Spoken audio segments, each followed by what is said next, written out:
Romney had 3 moments last night. Okay, this is like trigger warning. We're getting into the Bulwark Erotica zone here. Okay, so just FYI.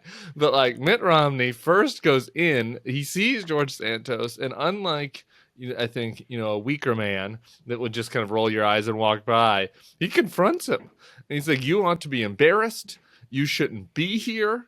This is embarrassing. If you had any shame, you would be in the back." I mean, Romney like lights into him on the walk in because Santos has nothing to do, so gets there early to wait on the aisle.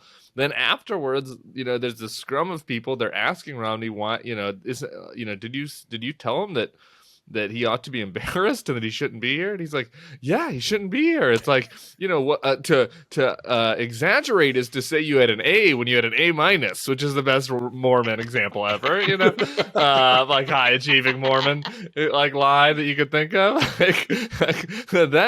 That's an exaggeration. A lie is when you say you graduated from a college you did not even attend.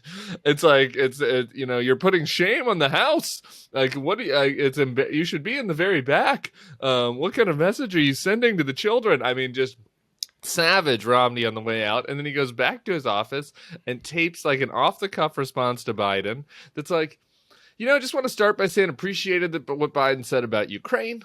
I was like, totally agree on that. Appreciated what he said about China and how we need to build here and they should be a competitor, not we should compete with them, not confront, whatever. It's not confront isn't the word, but not be an adversary. Should be a competitor, not an adversary. And he's like, and then I had a couple nitpicks. I think that there were a few times where Biden might have been exaggerating, or maybe he was a little disingenuous, let's say, when making this argument about the debt ceiling or about the deficit, etc. But, all in all, I just thought that you guys might like to hear my response. I'm just like, boy, was that heartwarming. I mean, I was just kind of rubbing myself a little bit while I was watching that. I was like, couldn't we have, why is there only one senator that is capable of this? Just being like, there were some merits and there were some demerits, and happy we could all get together tonight. Like, how about that? Well, I will just say Lisa Murkowski also taped one of these, and it was also very similar and great. And, it was like, she up front did a lot of like, appreciated the tone, this was good, agreed on this, before she said, but too many Alaskans don't feel the optimism that President Biden was putting. We're like, fine, this is, what this is? Normal political discourse. This is normal political discourse. I gotta say, the George Santos thing, that guy, you're right, because he doesn't have anything to do. He like Black Sabbath tickets or something. He was like camping out. What a freaking attention whore. Like, I told you guys this at the live show when Tim was saying, his tolerance for pain. I was like, no, he gets off on this. He wants to be there so he's in the camera shot when everybody walks down. And it is true. I didn't know. I couldn't tell how everybody figured out what Mitt Romney was saying to him. Like, it was like real lip reading, because the clips that were coming through, I couldn't tell. The embarrassment. You ought to be an embarrassment. I don't know. I'm not a good lip reader, but there's something about the word embarrassment that is, I don't know, that just jumped off the screen. Yeah. I thought, for me, I was lip reading it. I also would just like to say about those scrums. I watched that, and because it was amazing. Like, I have two things. One is, I don't know how they do it with the walking with 1,000 reporters up against their shoulders, just like lobbing questions at them. I guess you get used to it because he seemed to feel like it was totally normal, but I was like, I would like die of claustrophobia from that. So that was impressive. I will say, watching Mitt be that version of himself about telling lies made me a little pissed off that we couldn't get more of that Mitt, that umbraged Mitt over lies with Donald Trump. Because it is one thing to go up and give the business to like the freshman who's being publicly humiliated and, because he's obviously a liar and like looks like a little like twerpy weakling. I'd like to see some of that big bad stuff have been directed at Trump. Like every time somebody does it, and takes a moral stand, I'm just reminds me of how much I know he did during the impeachment. There were points at which he That's did, but exactly what my Democratic friend said over drinks last night when I was raving about Mitt. And I was like, he voted to convict Donald Trump twice. No, the only member of his own party to ever do it. Yeah, no, I know. He had that black hair with the gray streaks going through it. Remember? And listen, pretty good. but this is always talking about grading on a curve, right? Mitt Romney is the best of a group of people that were like atrocious, right? And so there's still left a lot to be desired on an objective moral scale. If Pierre Delecto had been his actual Mitt Romney feed, it would have been, a little better. I can't believe I'm going to do this. I'd like to stand up for Mitt.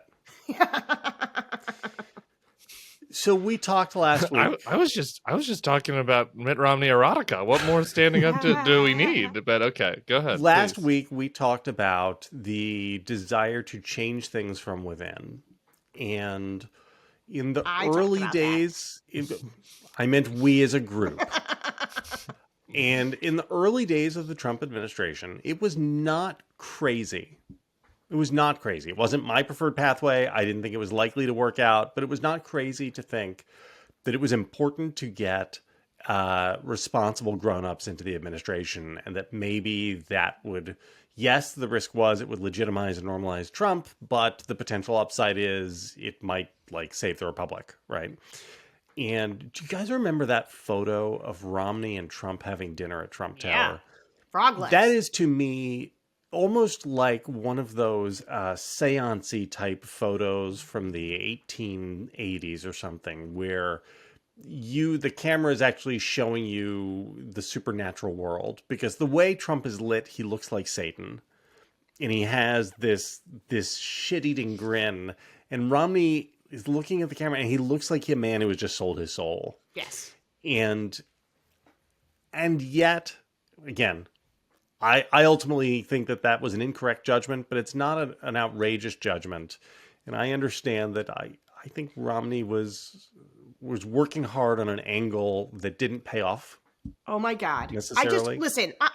I agree with this, but I actually want to reach through the screen and strangle you a little bit, because know. Last week all you did was mock me when I was making this point about Larry Hogan, who frankly was better than Romney throughout much of the Trump administration, because he was a governor, he wasn't there, and he was much more aggressive about confronting him on day-to-day regular things like COVID, where Romney has I've actually been more disappointed in Mitt Romney.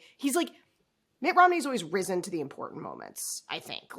He voted for both impeachments. He does the right thing when it really matters. And I defend him on that all the time.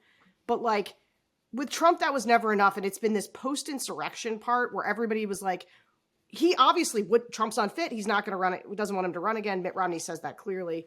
But he also sort of stays in his, Republicans are objectively always better than Democrats.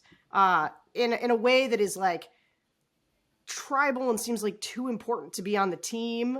Totally agree. And I just and this is my thing with Hogan is if nobody's going to say the truth, and it doesn't have to be Democrats are great now and I love them, but if you can't identify how dangerous your side is, and sort of say it clearly and sort of fight, I don't, then it's all tacit permission. And I it's not fair, because he is the best. These are the best of them. And so maybe it's unfair to want them to be better, but I just do, because I know they know better. That Mitt Romney version that you saw with Santos is that is the moral clarity that is necessitated in this moment.